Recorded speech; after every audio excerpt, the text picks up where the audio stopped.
right, my people, blessings be multiplied upon you nicely. Welcome, welcome, welcome, one and all, wherever you are, to the Marriage and More program right here on your number one gospel radio station, Faith FM. Remember, you can find us on faithfmonline.com or you can find us on 98.1. And later on, this program is going to be played on TV Carib at 8 p.m. and then 8 a.m. in the morning. So we are excited to have you with us here on your number one gospel radio station. This program aims to make marriage spicy, dicey, and wonderful. And oh, we want you to have a wonderful time and a wonderful marriage. So blessings be multiplied upon you nicely. Those of you within the diaspora, those of you within the region, those of you right here on Country St. Martin, French and Dutch. Once again, welcome to the Marriage and More program. Today is a special program. But as always, I have with me my beloved wife, and so I'm going to allow her to greet you at this time. My dear wife, greet the people. Hello, hello, hello. A very wonderful Tuesday afternoon to you. And again, welcome to another exciting program. We are looking forward to spending this afternoon with you. Sit back, relax, enjoy. And may I just say this one time, I'm in the midst of foaming today. We are going to baptize her. I'm making my part clear now. All right, ladies and gentlemen. Our baptism is scheduled very soon. Sunday is on the way. I think I have to bring it up to have early baptism.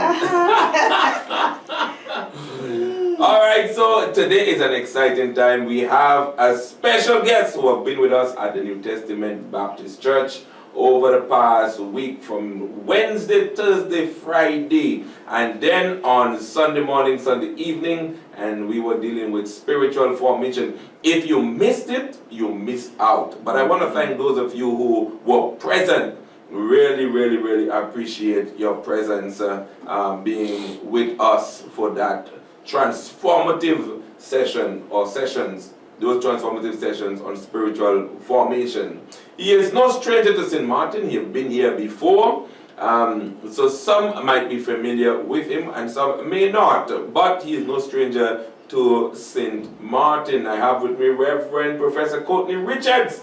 He is one of my spiritual mentors, and I thank God for him, and he's here with us on the Marriage and More program. And so I am just going to allow him to greet you, and then I'll come back, establish where we're going for today. Pops, greet the people. Good afternoon, everybody. It's good to be with you here in St. Martin. Wow, what a beautiful day outside. Really. This is one of those days you want to capture and keep for rainy days or too hot. Beautiful day, beautiful island, beautiful people. So it's good to be here to share with you. Looking forward to it. Amen. Thank you so much, Pops, for being here. If you hear me calling Pops, that's how we refer to him, all right? So he's Reverend Courtney Richards. Yeah, but he's out from Jamaica, lives in the U.S., but he travels the world extensively as a missionary, sharing the gospel of Jesus Christ with persons. And by training, he's a clinical psychologist, but he's so much more than that. He's a mentor to many around the world, help to instill the values and virtues of Christ in so many of us, to ensure that the next generation is not left out and that we have quality leaders and quality people for the sharing and the advancing of the gospel of Jesus Christ. Thank you so much, Pops, for the work that you're doing. Really appreciate it. My pleasure. It's a blessing, really. Amen. So today on the marriage, before I go, I want to wish Pastor John a very happy birthday. He celebrated belated birthday. I think it was Saturday? Yeah, he celebrated birthday on Saturday. And yesterday, one of our helpers in the kitchen, she celebrated her birthday yesterday. So Nadia, if you're listening, birthday wishes to you belated, and I trust that, well, you see here smile that she put in. Very colorful. So you don't know already, she had a colorful birthday. Very colorful, and Candice will be celebrating on Sunday coming. And Candice will be celebrating on Sunday coming, so we have to give you advance birthday greetings. And And when we come back, you get in double. When we come back next week, we will make sure we big you up again here on the Marriage Program. Any anniversary? No, that's what Not they're saying. yet. Sunday there's an open lot there. The whole of January is available. All right, my people. So today we are, as promised, we're going to discuss wounds in marriage. Wounds in marriage. We want to talk about that, Pops. And so many persons, they're married, but they have not addressed areas that is important for healing. And so we come into the marriage and they begin to have so much problem within the marriage because now they're speaking more from their wounds than they are from their heart. And I promised our people last week, I've been inciting to it all the time, but I promised our people that we're going to come and we're going to talk about wounds in marriage. Now on this program, Lady Nanton is the one that normally asks the question, and I stay on the, even though I started off, I hand it over to her, and then I stay on top of the listening side, and then we have the conversation going there. But today the role is in reverse. But she put the role in reverse. I'll be quiet. Just because you're coming here, Pop, she put the role in reverse. So we have to schedule baptism for Sunday.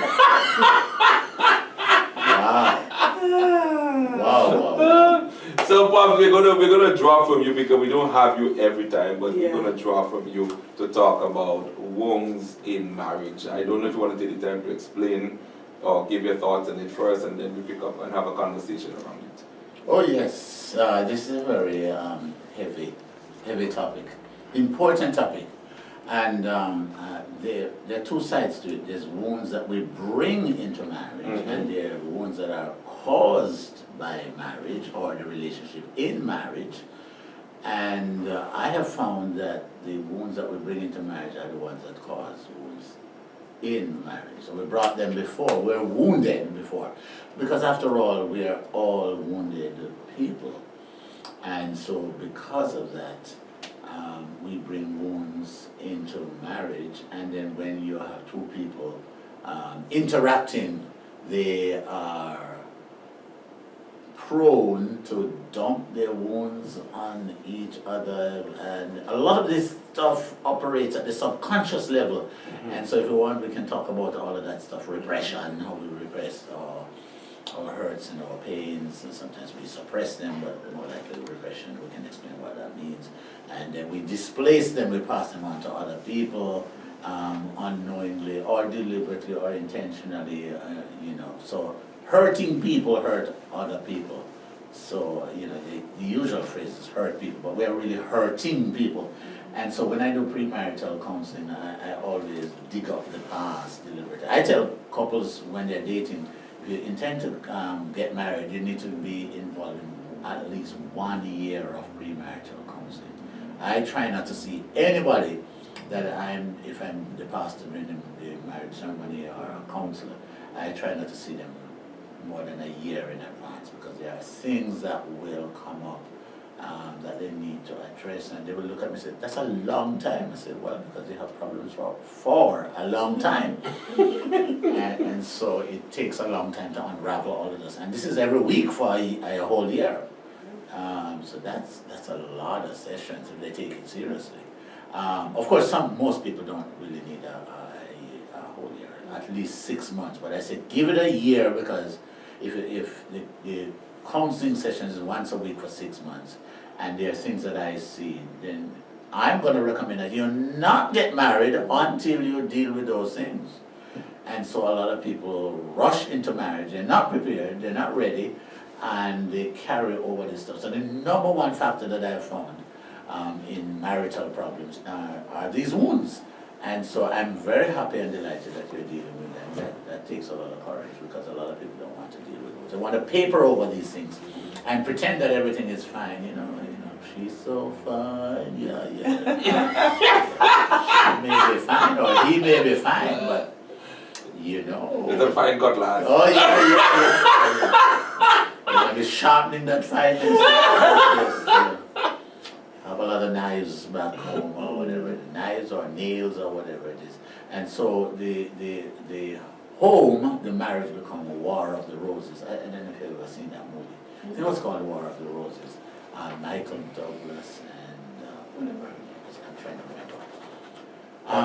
But Kathleen Turner. and they end up being, they What's her hate name? one another. Kathleen Turner. So marriage can end up to be a war zone because we haven't dealt with that. So I'm trying to prevent that from happening by saying to people, you need to have at least 6 months of counseling, but give the process a year in case you may not need a year, but it's better to have a year rather than rush into marriage. As they say, fools rush in where angels fear to tread. You don't see angels get married. There you go. Now you have it, so it's right there. So You know, Pops, welcome, Uncle Peter. Welcome. Welcome to Pops. I just come in here very quickly and say, now I can see why this good gentleman is pastor's man. I get the feeling, I get the vibe. I see. It coming across. I love it. So you're blaming him or me? Yeah. All I did is give them permission to be themselves. Pops, you know, for years I have avoided talking about wounds. Or, you know, in most cases we say trauma, especially on air. And that's because I'm so careful of opening things that you don't have the opportunity to close. And so I want to say something to our listeners who might be listening. Because sometimes when we begin to talk about certain things, it can be very disturbing for you to hear. And if you think it's too much for you to handle, remember, you have permission of your radio. Feel free if you want to just cut off, that's okay by us. If you're on the live and you just want to cut off, that's okay by us, because sometimes it can become too much. But do me a favor, realize that you are deserving of healing and pursue it after.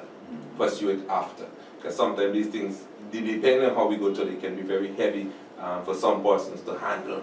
You know, I remember a time, Pops, when I had to call you because we were dealing with some stuff and the heart began to palpitate within 5 minutes. It's just too much, so you have to know. And just in case, but once, if you're able to, I beckon with you, keep with us to the end, because we're going to pray for you right at the end. Okay? So, Pops, let's talk about it. You mentioned the whole aspect of wounds before, wounds that are brought in, and those that you experience while in the marriage. Okay? Could we talk a little bit about those that are brought in to the marriage, you know, the impact and the effect of those that are brought into the marriage? Well, like anything else, if you have a physical wound, for example, and you don't deal with the physical wound, it's not going to go away by avoiding it. What it does is it gets worse and worse until you end up with sepsis. You know, you die from this stuff. So, you know, to avoid a wound is not really helpful. Now, the number one place for woundedness is our homes. Is how we grew up or how we did not grow up. And so the home is principally the place where our formative years are made. And then along the way you date, or you find a girlfriend, you find a boyfriend, and they come with their own wounds, and then they wound you on top of that. I could share millions of stories, not millions, but probably thousands of stories along the way. One is in my head, somebody I know very well. Obviously I can't call their name, although this is well known, but they came into the marriage from a very broken home, One of their siblings ended up in jail, in prison, and they had a lot, her family of origin had a lot of problems. And she came with a lot of problems, came with that emotional vacuum, the need for love, the need for value, the need to be cherished, the need to belong, this whole sense of affirmation and belongingness. You're worth something. And you grow up and you don't have that. And every time the young man that she was dating, that was my friend, they had a disagreement, she ran back to an old boyfriend. So that was the pattern as we were in school together. And some people saw it and tried to warn him, said, look, this girl has some wounds, she has some issues that you need to deal with before. But they were in love, they were so in love, you know. That you think love can solve this problem. when it can't, love by itself can't solve the problem. Love will create a context in which you can solve the problem. But you have to solve the problem by dealing with the problem, by facing the problem. And she was not willing to admit to the problem, and years later she went through multiple affairs, let's just call them that, adulterous, more than once, and conceived children, and the marriage ended up on the rocks, in divorce, because of that instance. So I give you that example of somebody who was wounded before, brought that into a relationship, and even though people warned them, he thought he would remain with her, and by loving her and being thoughtful, and was a very thoughtful, gentle young man. And I don't believe that he is perfect, but he tried. But she had this kind of attitude, you know, I go to God and I deal with it. I don't need any counseling. I don't need anybody to come and tell me anything. Boy. You know, and then it becomes a cantankerous thing, which adds to the problem. Yeah. You know? And so if you have a problem and you bring it, you know, let's say the problem is on the mathematical scale, let's use the number 2, and you come into the marriage with the problem, it's only going to multiply by 2, 3, 4, 5, 10 times what it was before.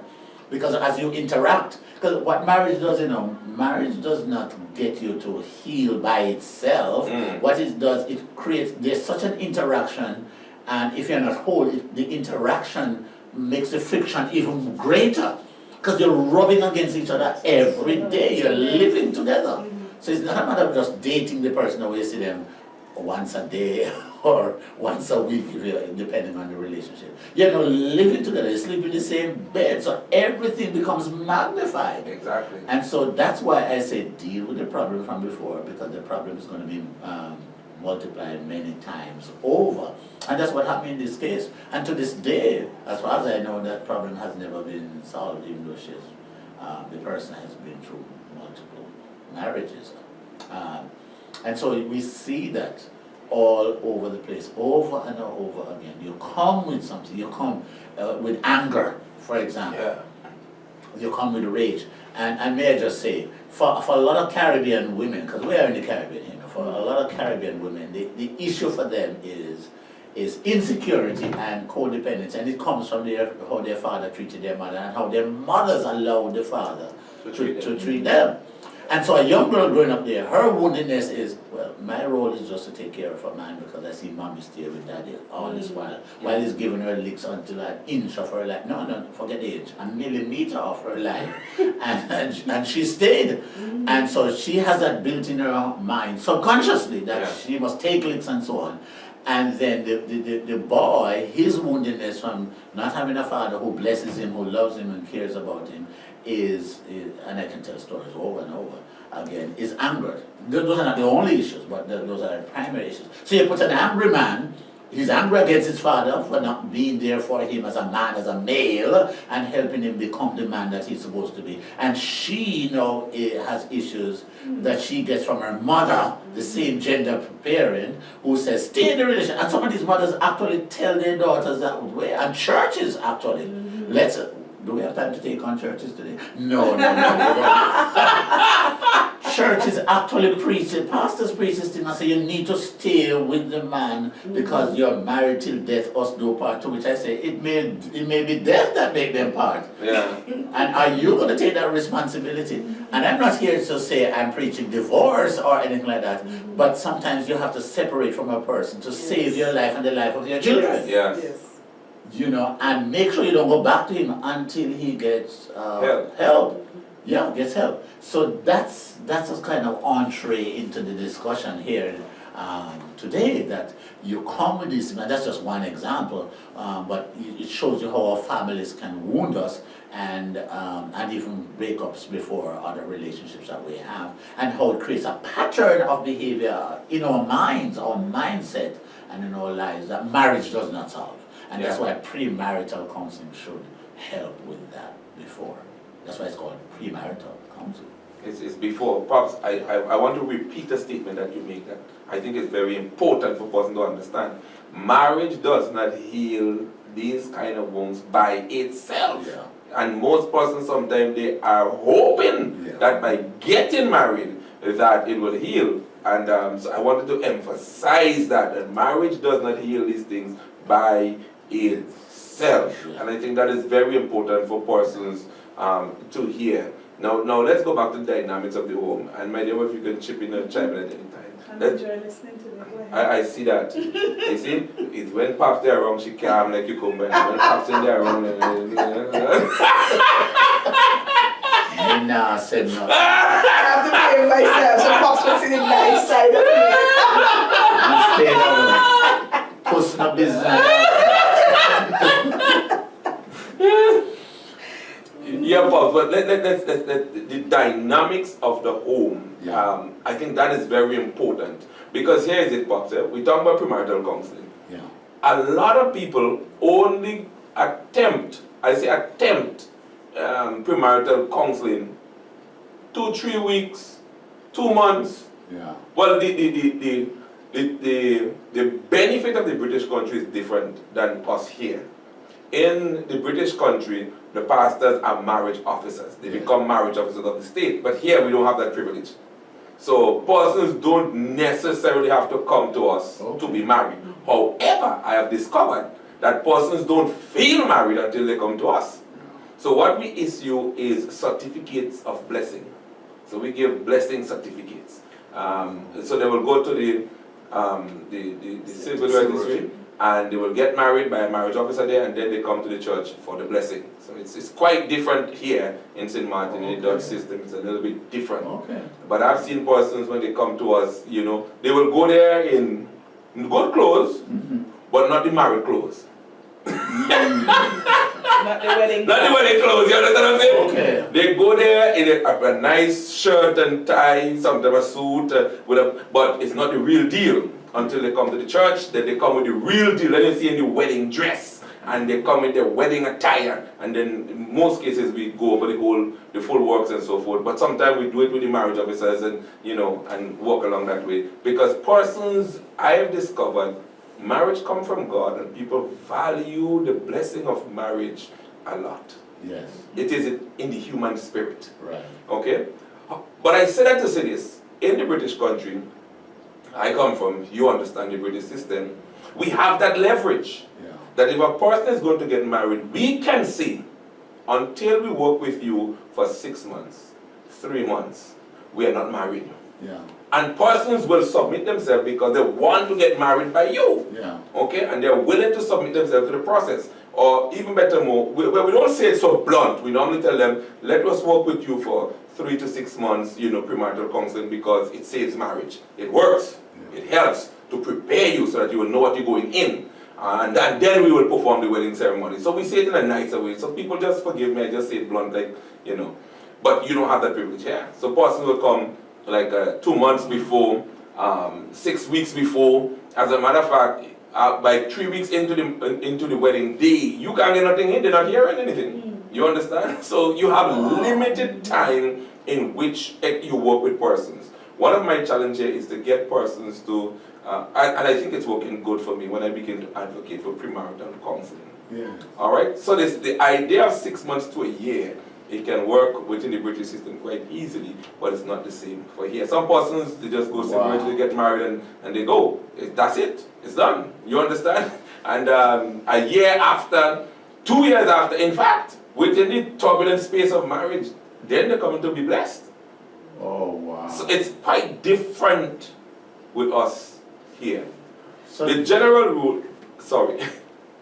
No, I was going to ask if we need to change the law, the government needs to change the regulation. Jamaica now requires, I was a marriage officer in Jamaica, but I live in America now, so I had to give that up. But Jamaica now requires all marriage officers in the island of Jamaica to do X amount of, whatever it is, I don't know the amounts, X amount of premarital counseling before you marry anybody. And we're not talking about tourists who, American tourists who come down. Obviously they get their certificate, their legal things done, and they just come for the wedding in Jamaica. That's different. But if you're a marriage officer, you have to offer premarital counseling. And if you think the couple are not ready because they're fighting or whatever, you should not marry them by law in Jamaica. So that needs to be addressed, because we've seen the disaster that has caused. Well, I was just about to come there. I think persons, from what I understand, persons, they meet to the marriage, what is basic? Yeah. Basic stuff, from my understanding. Right. Okay? And it's limited. It's limited. Because, you know, with some, even within the British system, some they meet it 2-3 times and that's it. Yeah. Until you understand the dynamics of marriage, you really can't speak to it. I've discovered that in the past. Yes. So we slide certain things. We sit down, you tell the person, listen, you have to have good sex in your marriage, make sure they talk, don't go to bed vexed, and that's it. So it's limited sometimes in the preparatory aspect. However, persons, you can find persons now, they are not drawn to premarital counseling. Even in the British system, a lot of people are not drawn towards premarital counseling. So they have learned, here's the point I'm getting to. They have learned to live with the wound in a way that it doesn't seem to affect them until they get married. And I want you to speak to that. So they have, say this again, that's very powerful. They have learned to, because remember, we know how to go into survival mode. So if we have, let me use something. If we have been abandoned, we have developed mechanism to prevent us from feeling the pain of abandonment. Coping mechanism. Right. Coping mechanism. And then you come into marriage and you realize that your defense is not so strong. Yeah. Because marriage have a way of tearing it down, unveiling it, unmasking it. And then you have all kind of issues begin to happen. So I wanted to speak to that a bit, you know, that the false sense of security that persons will develop within their coping mechanism of dealing with some of the wounds. If you can just talk to that a bit. Well, that's one side of it, the coping mechanisms that we have. We all, I mean, just to navigate life, we need to have coping mechanisms. Yes. I get that. You can't walk around being a problem-oriented person every day of your life. Every day and every minute of your life. So you have to find coping mechanisms to deal with that stuff. But what happens is that in relationships with other people, they can either help you cope or they can undermine your coping strategies. Because if the person comes with equal or greater amount of stress and distress and disorder in their lives, they are going to prick you until it turns out into a big wound or an explosive situation because you have done it. And furthermore, a lot of the things that affect us, if you take a Freudian view of things, which I take some of it, Sigmund Freud was a great psychologist, but he says that a lot of what we do is we have these not coping mechanisms but defense mechanisms. So it's at the subconscious level. Freud argued that about 80% of human personality is at the subconscious level, which means that we're not even aware of it. Yes. We need somebody skilled to, and that's why we need counseling, to uncover that in a wholesome, healthy, healing relationship. That's why we have trained therapists and those kind of things. And so when you throw two people together without this kind of skilled therapist, you mentioned the word, the issue of sex. Do you know how many people are having sex and not really having sex? They don't even know what they're having. Exactly. Oh, this is the radio. No, it's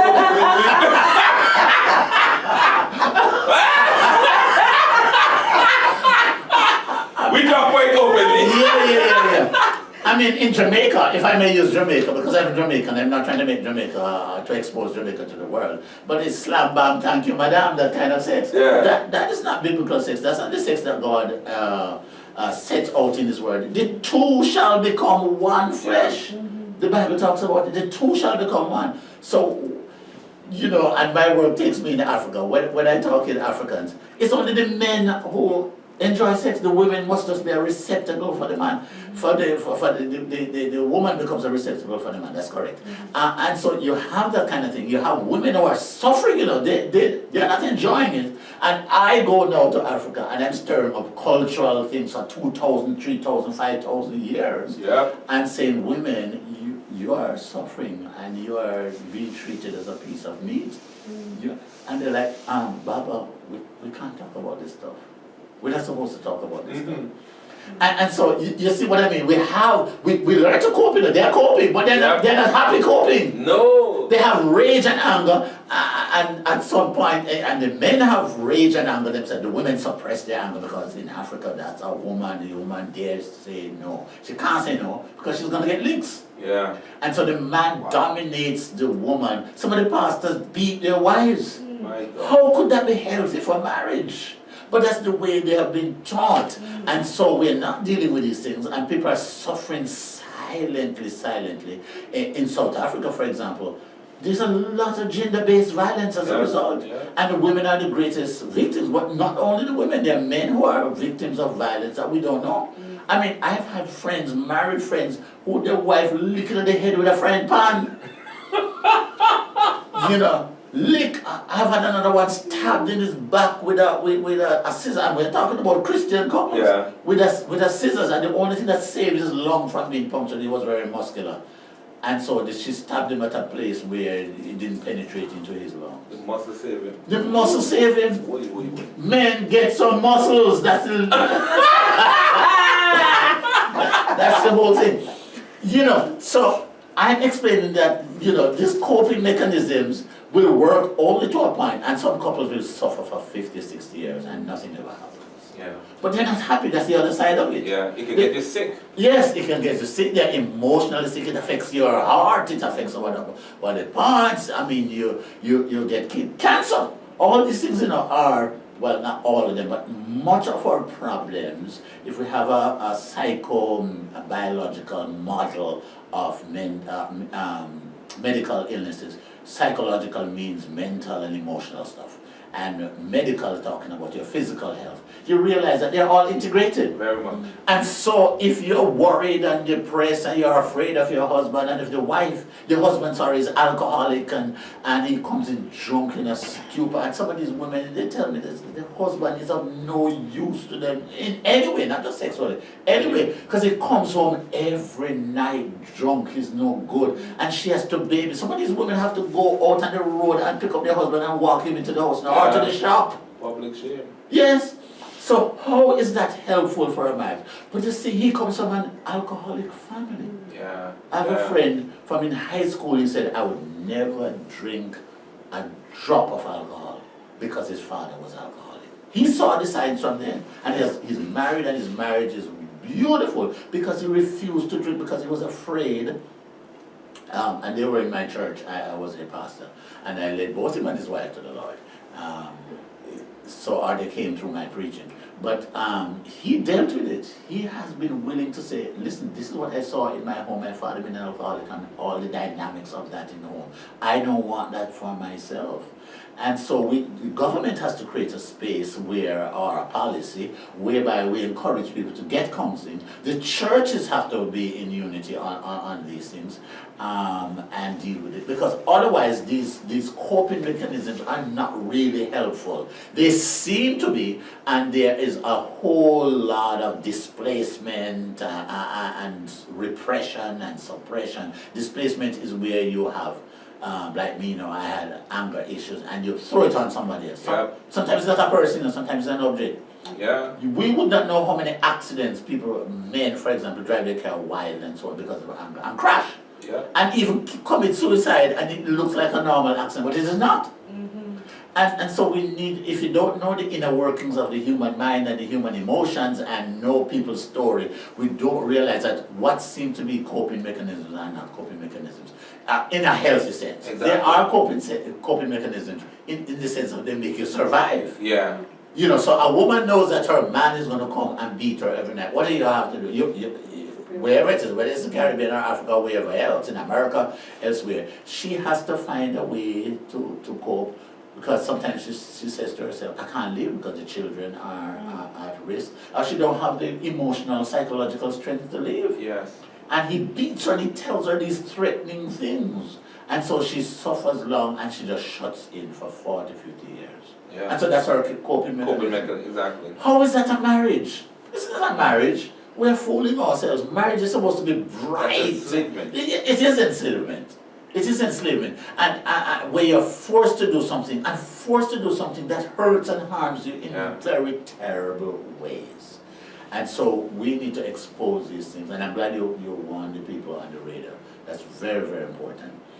don't open your wounds if you're listening to this program, unless you can get help, and if you need to call somebody here, well, I'm leaving today, so don't call me. But no, it's very important. That's important. It's important. Persons can call us and Call, yes. them. Yes. And if we need to refer you, then I'll refer you. Yeah. Because we have those connections. Yes. Because the last thing we want to do is for some woman to be hearing this and say, oh my God, this is my life. Which more than likely is going to happen. It's going to happen, and then she becomes suicidal, or she was already, and have nobody to help her. We have to be able, and there are people, so you have to call 554-0919, or you can call us at the radio station 553-2484. Yes. You know, it pops. These are the reasons. You know, for years, persons have asked for me to talk about these things on the radio, and that was my only stopping. Yeah. That was my only plug, because I know what these things can do. You know, yeah.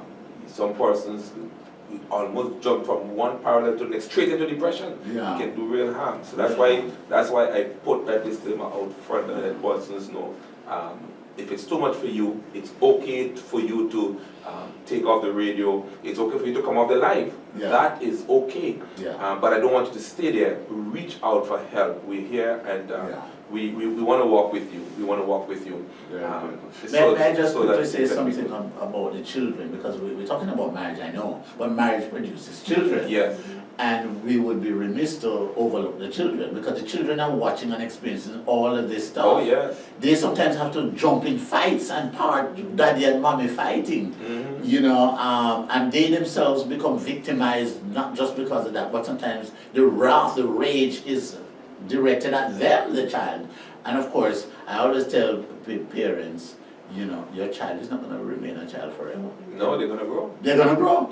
And they're going to become man and woman, and they're going to either repeat those things or rebel and leave you, and you never see them again, or they may end up killing you. I mean, there are all kind of a whole spectrum of responses that are possible.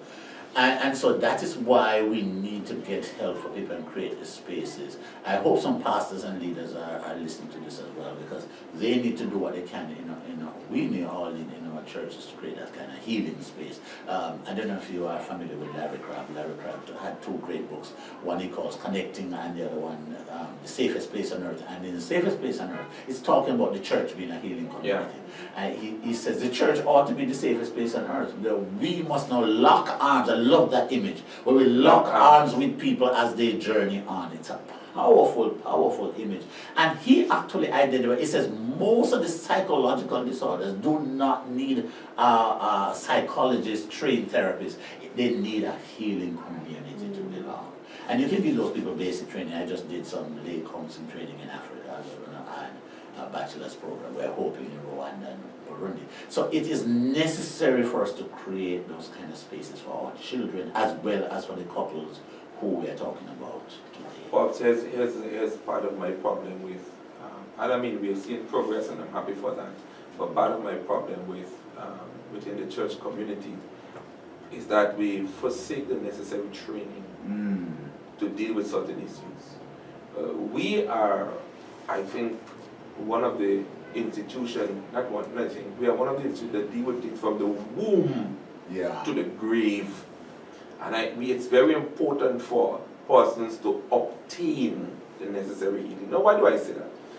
I speak primarily to marriages, and one of the most disturbing things for me is to hear persons, sometimes on radio, solely talking about their experience and what they have been informed as a result of the experience, and it is bad information. Right. So, for example, a woman was on the radio one time and she said, "Me, I just want to keep quiet." Quietness doesn't solve everything. There are times you have to confront certain things, but you have to know how to go about doing it. And I am there, and she said, "That's why I was married, I think it was for 40-something years, because and so wives, you have to learn to keep quiet, you talk too much." And here, and the announcer on the radio was saying, "Amen." And she had a team with her. Wow. And I am driving, I am listening, my wife was there with me. Pops, I get vexed, and I begin to be like, bad information. Wow. You see? So the aspect that you're mentioning there, the importance of being trained is very important. You can't deal with certain issues out of ignorance. Yes. It's very important for us to have information. Yeah. But let me share an experience with you. that I was privy to, that I think you can speak on as you talk about what the children see at home.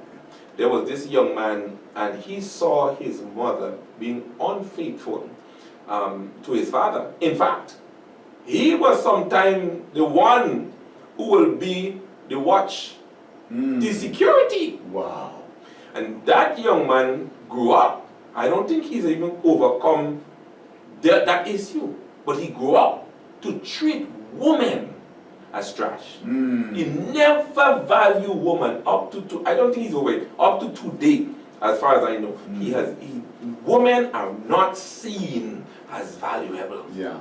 Because in his mind, what my mother did to my father, every woman is going to do it. So sometimes people don't realize the children are learning something. Yes, they are.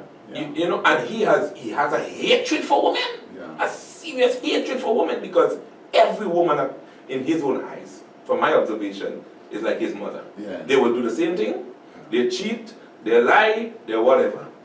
So he grew up with that. And I just wanted to share that, because persons have to realize that the children are looking, and some of them, the majority, I would say, the majority don't know how to deal with that adult stuff that you are just dashing up on them. Yeah. You know? So I thought that point was so powerful that persons begin to understand that children become broken in the midst of that marital war zone. Well, it's the same thing for if he sees his father sleeping around and calling women all kind of names that we can't utter on the air.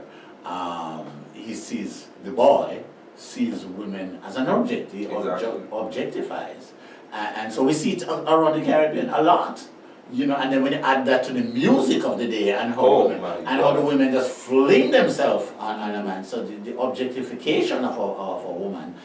Now women are fighting back and objectifying males. Yes, men are being objectified. Yes, and I have boys in Jamaica. I used to run a summer camp for my denomination, 100 and something, 15 to 17-year-old camps, and the boys would come to me. I couldn't believe this in Jamaica, because when I was a boy, we were the dominant person. Yeah. And to hear boys telling me that, no, it's Uncle Courtney, that's what they call me at camp. Uncle Courtney, it's the girls who are dominant, and they're telling you size and all this kind of thing, and they want to touch it. I mean, it's a crazy world. So you have your children growing up in a culture, and the family is unbalanced and dysfunctional, and the school is dysfunctional, and the popular culture is dysfunctional.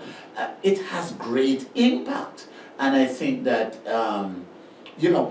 when you were talking a while ago and giving the example of the boy watching his mother, and he had to be the watch person and so on, and how people keep, the woman who kept quiet. I was reminded of Lewis Simmids's, I don't know what to call it, it's not a commentary, but an exposition on 1 Corinthians 13, the love chapter. Yeah. And there's a verse that says, love suffers long. And Lewis Simmids says, love suffers long, but it shouldn't suffer certain things. Wow. That's deep. That is deep. Love suffers long, but it shouldn't suffer certain things. Yeah. Yeah. Yeah. But that's heavy. It's heavy. And he says, anything that violates you as a person, you should not suffer it, you should not put up with it. Because you're made in the image of God, and you should not just let people just treat you edgy in any old way. You must stand up for that. Unfortunately, people submit to that. Yeah, yeah. The violation of them as a person, their value, their dignity. Yeah. Bob, that is deep, man. Yeah. Emphasize that, Bob. I want us to go and talk about wounds in marriage, but I needed to elaborate on that. Yeah. That's because you see what happened. We embrace abuse. Yeah. And we teach people to embrace it. Yeah. You mentioned earlier, sometimes in the name of God. And that is bad. Yeah. Just because you're in the church, there are limitations, there are abuse that just should not be tolerated. That's right. You cannot be beating the person tea, breakfast, and dinner and think it's okay. Yeah. You understand? She was not designed, he or she, because men get it too. Yes. There was a gentleman in St. Vincent. In fact, let me go as far as Union. We know a gentleman in Union, he's passed away now, but he was getting good blows from his wife. Yes. I mean, and you know what happened, Pops? We used to laugh at it. Yeah. So, but the guy had nowhere to turn. Yeah. Because if you report that you're getting blows from your wife, people laugh after you. You're So a man. you're a man. Yeah. So men tend to keep it in, and the world begin to think that, you know, they're men who are not, but they are men who are getting good licks. Yes. You know? But in the other way, where the lady is the one, she have a lot of avenues for justice, which is good. But I don't think abuse should be tolerated at all, at any level. Physical abuse is easily seen in a lot of cases, but sometimes sexually, emotionally, people are being abused in their marriage and it's not talked about. Yeah. So those are the things that Smith mentioned, because abuse, verbal, sexual, physical abuse, emotional abuse, all of these kinds of things hurt us at our humanity. Yeah. And we're made in the image of God. We should be valued, we should be cherished, we should be loved, we should be cared for. And if you have somebody calling you all kind of names, you know, so the men lash out physically, and the women, I'm generalizing, you know, and women usually lash out verbally. But it's not always the case, as you just demonstrated. I have said to my students and to my mentees, sons and daughters alike, I said, anytime somebody hits you once in a dating relationship, I was particularly talking about dating or marriage, that should be the last. Yeah. That should be the last. That is a signal that something is wrong with this person that needs to be fixed, that needs to be dealt with. And they must go and address it, because if they hit you once, they're likely to hit you again. And don't allow it to happen again, because you need to value yourself. And the same thing, they cuss you out and call you all kind of names. That in itself damages your humanity, who you are as image bearers of God. You know, the same passage we're talking about on Sunday, chapter 4, 5, and 6 of Ephesians. It starts out about live a life word of God, but the next verse talks about love, and over and over again it talks about love. Why is that so? Because love is is the epitome of God's divine holiness and love, or truth and love. Those three things, truth and holiness and love, are intertwined. And you can't love somebody and not tell them the truth, but you must tell them the truth in love. Yes. And love means you value the person, you treasure the person as somebody of worth. Of worth. When you curse somebody and call them, and you box them up and turn them up and stab them, you do not value. You know this incident that I referenced on Sunday about the young man who was killed in America. Yeah. As I said, I'm not getting into the politics of it. I cannot tell you how many times I cried over this. I don't mean I bawl, but I just watching the video and tears just come to my eyes, because I see a human being just being shot like that. And the last person who shot him with 5 shots when he was already on the ground, having been shot by somebody else. One of the officers shot him first. And I'm like, why would he need to shoot him another 5 times when he's on his back or his belly lying on the ground? Prone, he couldn't move. Yeah. And it just hit me that oftentimes we don't value each other. It's just, and and the same thing goes in so many of human relationships and in marriage. You marry the person to satisfy your needs. It's not because you value the person. It's because you want your needs to be satisfied, whether sexually, or they must cook for you, or must wash for you, or they must bring in the money to take care of you, or buy your car, whatever it is, or a house to live in. We have all of these utilitarian needs that need to be taken care of. And if the person don't give it to us, then, and even when they give it to us, we want other things, and then we lash out our true selves. So that's another thing about marriage. It brings out our true selves, because that's where you're going to live out the rest of your life. After all, if most people marry in their 20s and 30s, and you live to be 70, 80, you're going to live most of your life as a married person. Yeah. All things being equal. And some people have been married. I was reading the other day, Elizabeth Taylor, the actress, was married for 8, 9 times. We had Larry King, who was, Larry King was on CNN. Yes. He was married 8, 9 times. Michael Manley, a former Prime Minister of Jamaica, was married for, I think, 5 or 6 times, and he married with some of his friends' wives. I mean, it's interesting how that happened. Yeah. But you see, these are people with issues, and those issues get conveyed. Why would you need to be married for 5, 6, 7, 8, 9 times? Except that says something about you. Yeah. And it says something about the people who marry you. Exactly. Why would they trade themselves so that the first question they should ask is, what's wrong with this person that they couldn't maintain a marriage for one time? And I can get 2, but it's you start adding up 3, 4 times. No, something wrong. Yeah. Pops, I'm gonna probe your mind into a very sensitive area. We were doing a certificate level program on sexuality, and one of the professors was sharing with us that when he was going for his doctorate, they call something kinks, and so he was sharing the amazing things that, not amazing, but there was amazing things that people do in sexuality. Yeah. And for some persons, licks, Yeah. it excites. Oh yeah. You understand? Yeah. So I'm saying that to say this now. For some people, if licks is not a part of it, they don't feel the love of it. Yeah. Those things still happening, unfortunately. In an enlightened world, it is still happening.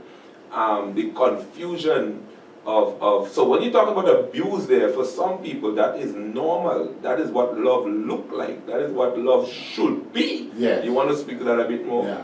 Well, it's called, in psychological terms, it's called sadomasochism. It's a big word. Sadism is inflicting pain on somebody for pleasure. Yeah. Masochism is receiving pain and having pain inflicted on you for pleasure. And so you combine that sadomasochism into a sexual relationship where one receives the pain and one gives the pain. And it goes so far now as people actually beating, not just beating with one another, but biting one another and using all kinds of implements, whether it's dildo or vibrators, and sticking into all kinds of orifices. It's too disrespectful for the air of the human body. Yeah. Tying down in bed. Yeah. Tying down the person so you're immobile. So your hands are tied, your legs are tied, and you can't escape. This is slavery right there. And a lot of the music videos, a lot of the popular culture, whether it's dancehall, whether it is rap in America, whatever it is, magnifies these things. Oh, yes. And glorifies these things. And of course you can watch movies, all the pornography that surrounds all these kind of things, and it sullies the mind, because remember now, pornography objectifies. It's not the person they're focusing on. The sex is an object. The person is an object. Yeah. It conveys a false understanding. A false understanding. Yeah. And so you can do whatever you want with an object. Yeah. And a lot of the sex is transactional. Or in other words, I will do this to you and then you'll get something afterwards. I'll take you on a holiday to Las Vegas. Yeah. Or to St. Martin. or Jamaica for that matter. Yeah. So, when you objectify sex in that way, there are no limits. There are no limits. You can do whatever you want. And it's an arrangement between those two persons. Yeah. And sometimes it's multiple partners. Sometimes it's 3 people. And sometimes it's homosexual or lesbian or one person. It's a crazy world relationship. A combination. That's what I was saying. What I was about to say. One person is hetero, 2 is homo, or they might be queer. It's a whole mix of things going on in our world. Because people are looking for heightened enjoyment and ecstasy. It's like a drug. That's what it is. It's like a drug. So sex become a drug. There is sexual addictions. Yes. And so we don't talk about these things, but we need to talk about these things. Why would somebody allow themselves to be reduced, to be beaten and tied down, when you have no control over what happens to you? No control. It's wounds brought in. Yes. Yeah. And there are persons who come into marriage with that understanding. Yes. And they expect, be the husband or the wife, they expect their spouse now to do the same thing. Mm-hmm. And if the spouse doesn't reproduce it, it's a problem. There's a problem. Because if you have been involved in pornography, and this has been your steady diet from high school, actually some of the boys and young men that I know have been involved in pornography have been from, or even sex.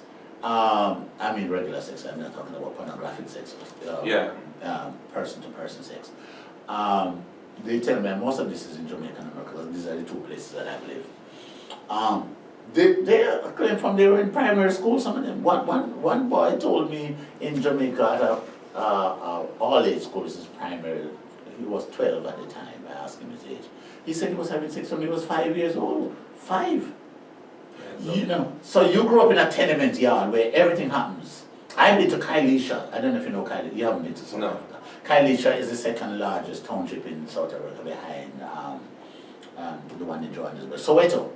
And so it's millions of people, 2 million people, whatever it is. So there's a lot of close proximity. So everything that is done is seen. So the girls go and get ready to go to school in the morning, and their men who just feel them up or fondle them or whatever it is. That's the reality. And you grew up like that all your life.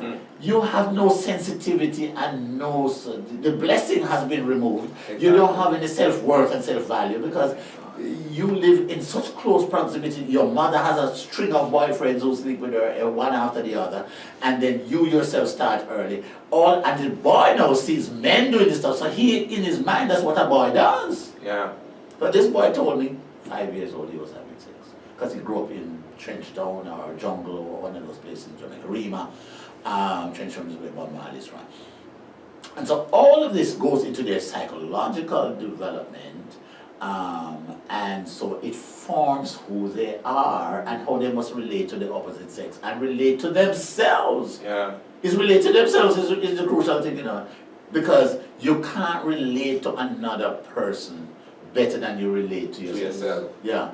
You have to, that's why the Bible says you love others as you love yourself. As you love yourself. And so there's a whole set, I use the imagery in therapy of onions. You have to peel off layers upon layers. And it goes back to your point again, if people are not ready, don't peel them. You exactly. Don't peel off the layer. That's a thing not just for radar problems, but in counseling we tell them don't walk up a person if you don't have time to close it. To close it because you're going to leave. You can't send them home like this. And so we have a lot to talk about. And you know, I'm talking about now we in St. Martin, we in the Christian community, we around the world. I just get to have the calling to travel the world and talk about some of these things. But we're woefully undertrained and underprepared. And in the midst of that now we're having church. And so church becomes a way again to hide our true selves. You know, to hide our true selves. Exactly. And that's the part we have a problem with, you see, because ever so often it manifests. Yeah. And it is interpreted as ungodly. Instead of seeing it's broken. Mm-hmm. But listen, we could go on for you, but I want to go into the other aspect because there are two aspects now. That is wounds before, and I want to go into wounds in the marriage now because those are two aspects. And at the end, we can talk about some steps persons can take towards healing. I think that is important. Yeah. So that's wounds before marriage, and it would have been interesting. I think we can really unpack that, what it looks like afterward. But let's talk about wounds in marriage. Well, the two things are related, as we said before, but some things only crop up when you actually get married. Mm-hmm. Let's start with something simple. I mentioned it, I think, on Sunday. If a husband and a wife can't agree as to who must sleep on which side of the bed, I mean, to psychologically and spiritually mature persons, you would say, what's the problem here? There's no problem. But to a person who feels comfortable with all their life, they slept on the right side of the bed and you're sleeping on that side, that can become, again, the War of Roses. You're taking my space. Yes. This is your space. Because, you know, from a baby to an infant to a toddler to a primary school student, right through, you slept on, and this is just something simple that I know has created problems. Yep. Let's take something as simple as squeezing the toothpaste. That has become problems in marriages because one squeezes from all over and one squeezes from the bottom up, and that becomes a problem. Let's take something as simple as somebody said, a husband actually said this. I don't like my wife cooking stew peas for me because she don't cook it like my mother. And I'm like, but this is your wife. Did you expect your wife to cook like your mother? Then you should have married your mother.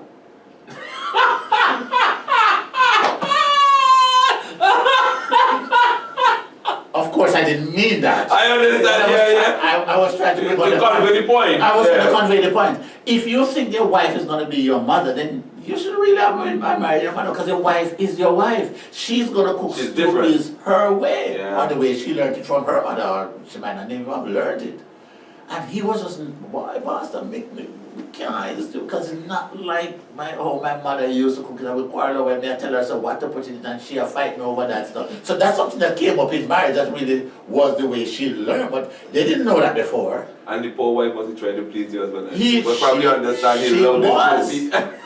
She was trying to please her husband, and she tried her best. There are women that I've counseled who didn't even know how to cook. It is in marriage that they learn how to cook. Yeah. They never had to cook. Their mother cooked everything, and there's where parents fall out. They didn't train their daughters and their sons, because why must be the wife alone? The husband can cook as well. True. And so they didn't know. But good thing for them, the ones that I'm thinking of just now, they learned to cook, and now they've become brilliant cooks. They've been very good at it. But it took a while for the husband to be patient with his wife until she learned. So these are things that come up in marriage. Let's say the thing about, let's look spiritual. Your father is a good, strong Christian and always had devotions every morning with the whole family.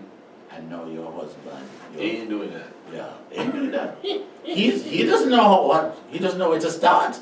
He's never been exposed. He grew up totally different. You're not a man. Yes. You're supposed to call the family together. God, yes. You're not doing it. There you go.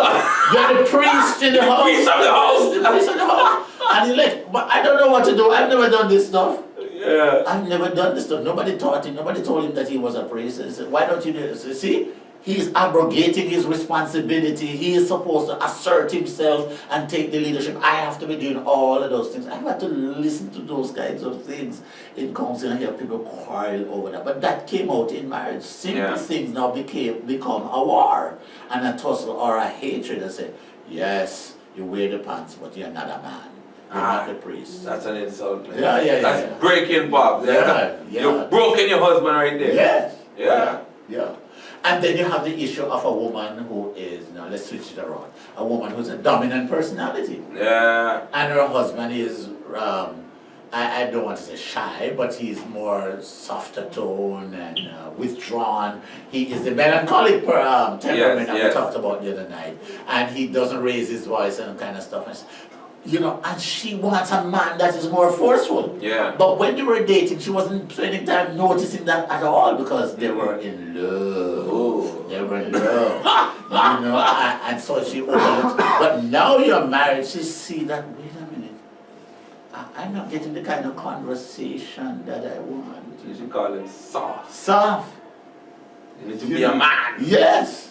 Yeah, and so that comes out, and of course if he has things buried now, which we all have, we have things that come out, then that is going to bring out the water. So what I've discovered is that a lot of times in marriage is the little things that really cause the greater problems. And especially when they remain uncovered, you don't deal with them is what I mean.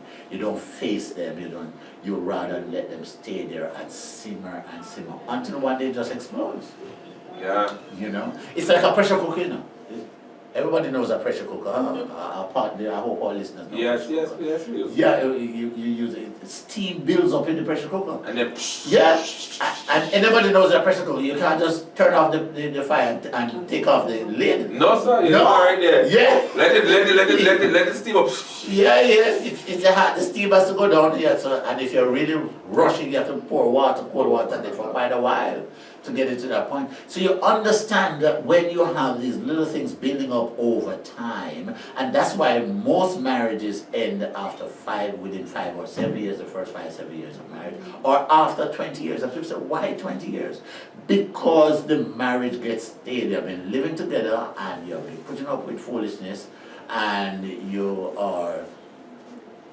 think you're satisfied, but you haven't been satisfied. You didn't have allow yourself the occasion to go and get marriage enrichment seminars and those kind of things. And now that you're in your midlife, You're ready to go. Yes, you now have to create a new life structure, and you know the women are in menopause, and they're asking all kind of questions, and the men are in andropause, and he's going through all of this stuff, and men. So I don't know. They've renamed it now the Great Divorce. Yes. Yeah, Great Divorce. They call it Great Divorce Great now divorce, because people reach over 50 and Yes. they decide they begin to realize I got dentist now. I deserve some happiness. Yeah.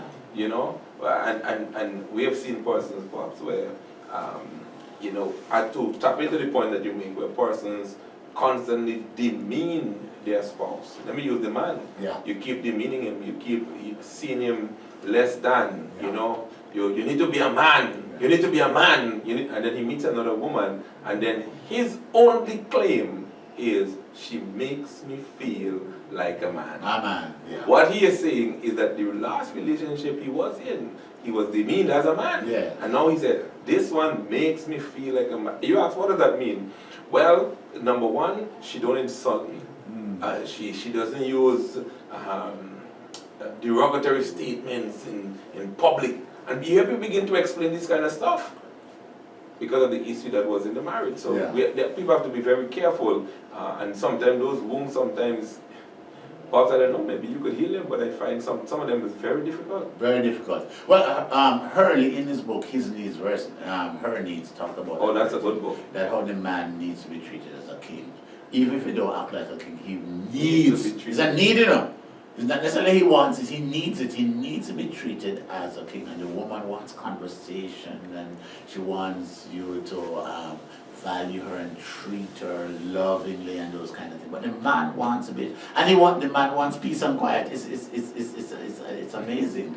He will make noise, you know, but he doesn't want the noise. Don't make no noise with me. Yeah. He doesn't want the woman to make noise on her head, but he makes noise with sports and all this kind of thing. I make whole noise.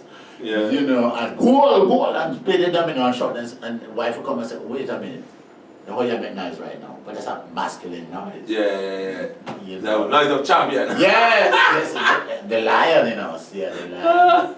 Yes, so you have all these kind of things. So you realize in just this little bit over an hour how many things we have covered.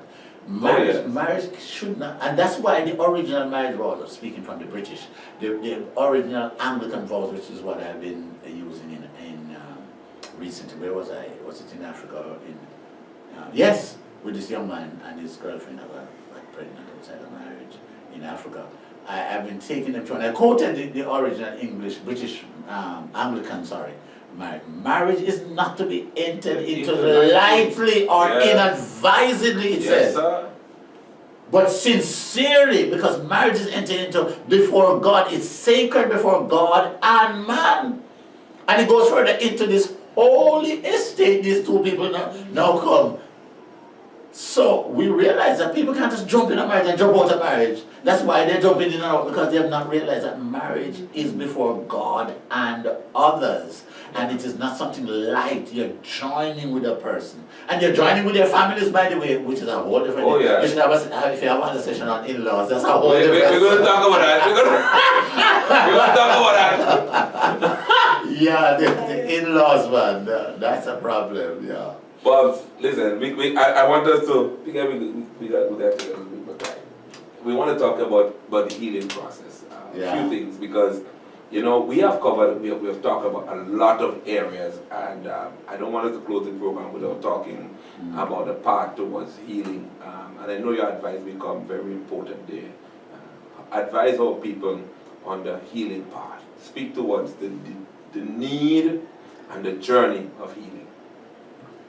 Well, my philosophy of counseling and healing always starts at me. In other words, before you can fix other people, you have to fix yourself. Pop said it again, man. Yeah. The process of healing starts with me, not with the other person, with me.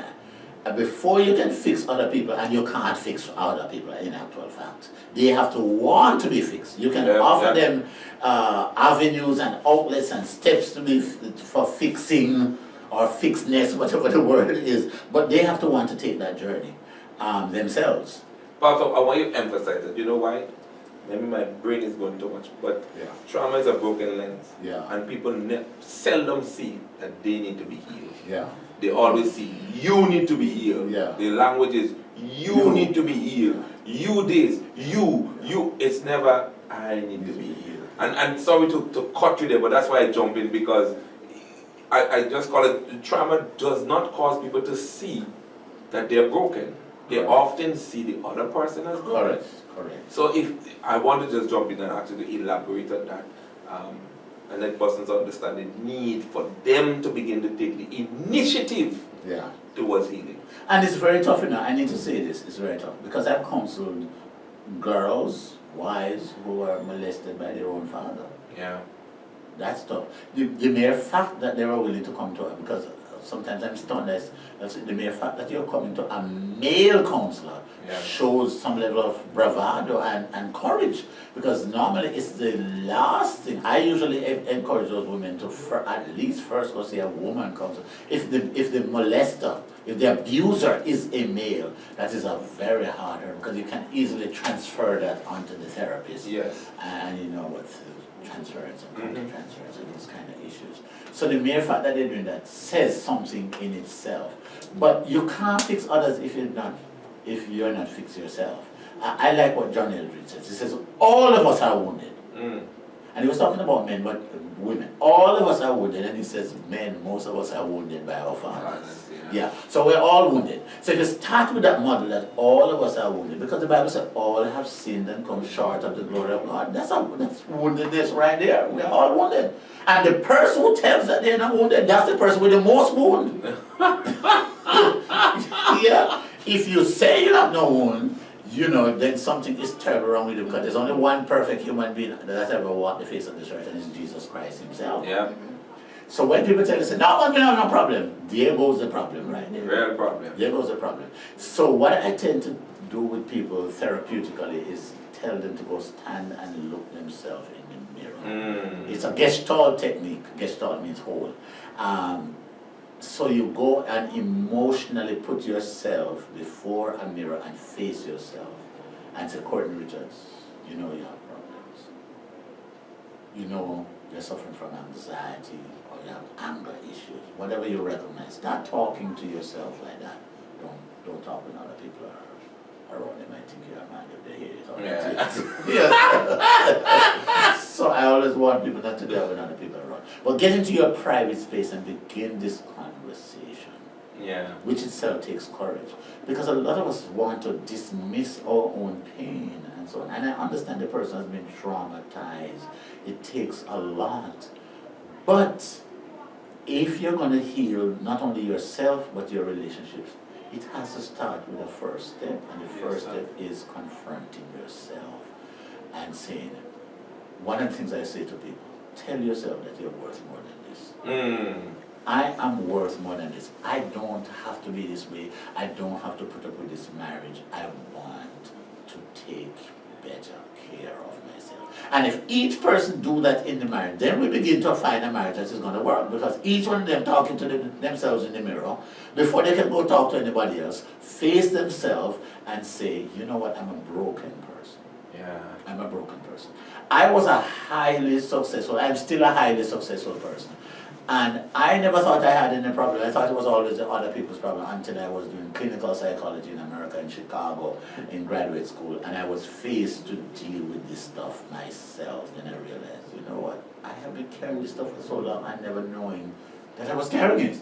I always felt that other people made me angry, but it was my father wound. My father left and his family denied that I was his child and was a wound. But because I was so highly successful in school and leadership and everything from I was 3 years old, I was elected a leader at every level, including representing Jamaica and all this kind of stuff.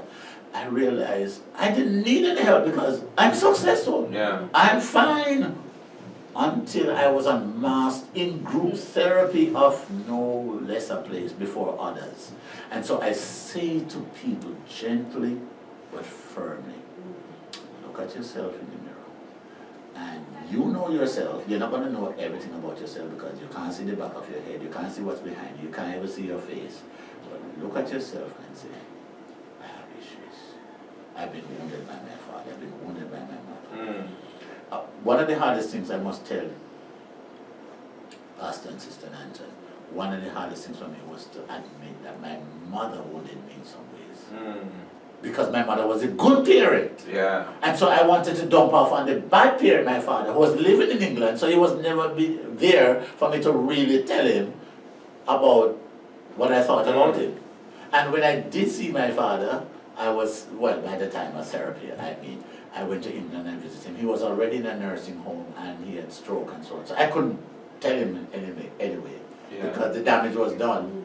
He was sick and he needed me more than I needed him. Yeah. So I prayed for him. Do you know that this man, when I went to see him, on the insistence of my mother's brother, my uncle, who also lived in England, in Birmingham, he said, "You need to go see your father." And I said, "No, I don't have a relationship with my father." He said, "Go see your father. I'm taking you with me to go see your father. I'm a big man now, you know, and my uncle is forcing me to go see my father."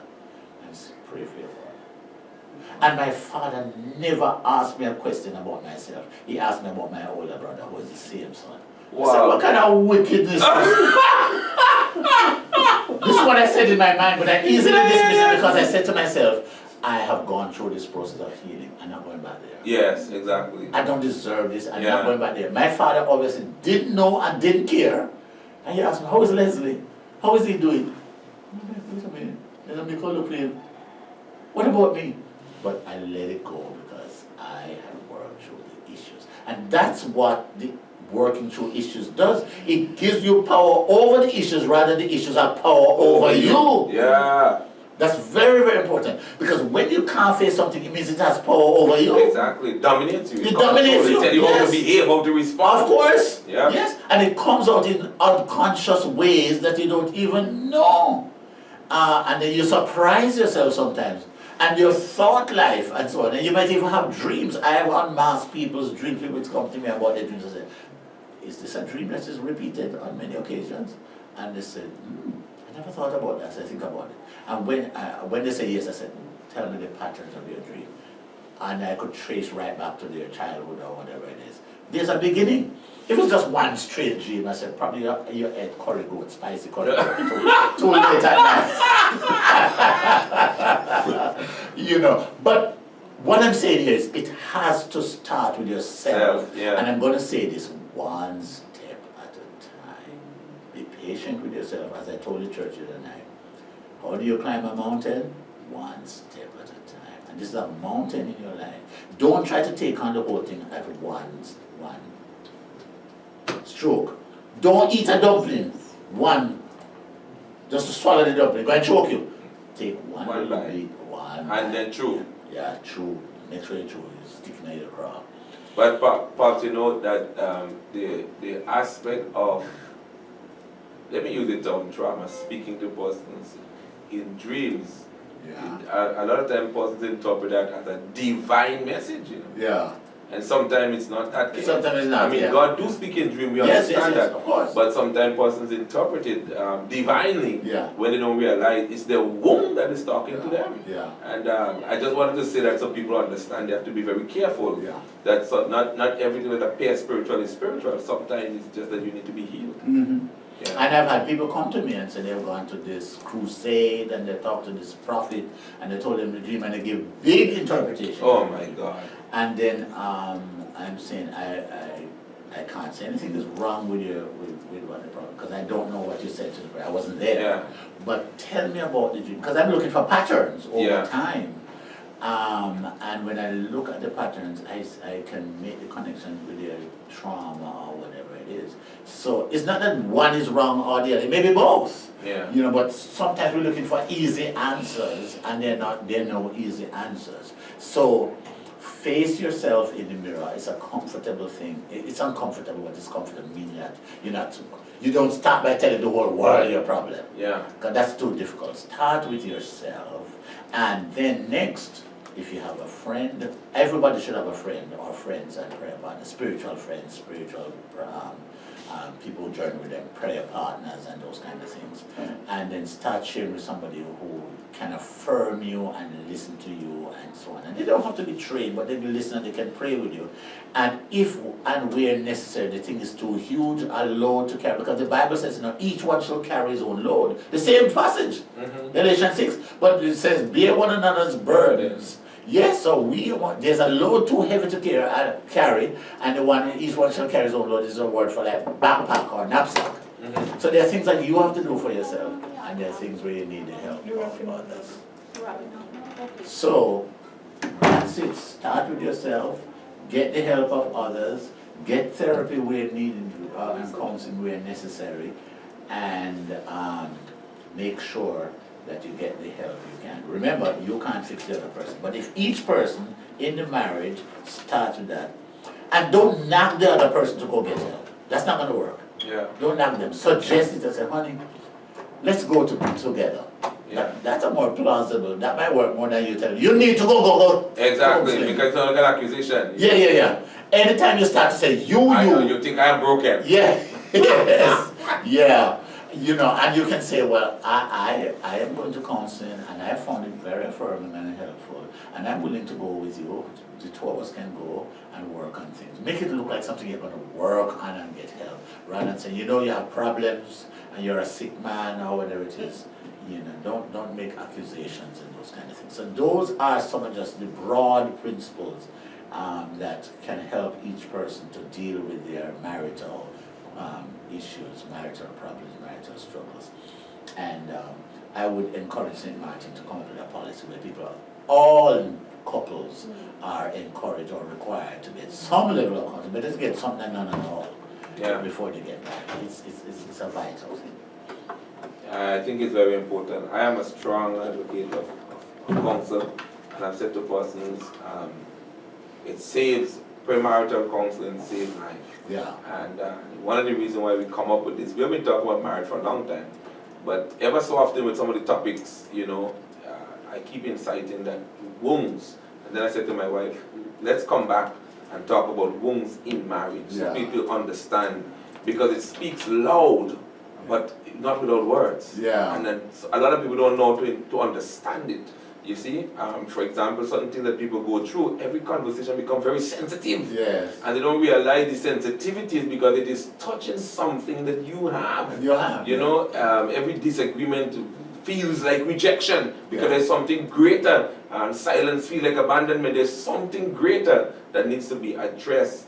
And but Pops, you know, So we all, just to cut it, we all have this, we all have these touch points. Exactly. You know, something touches something off.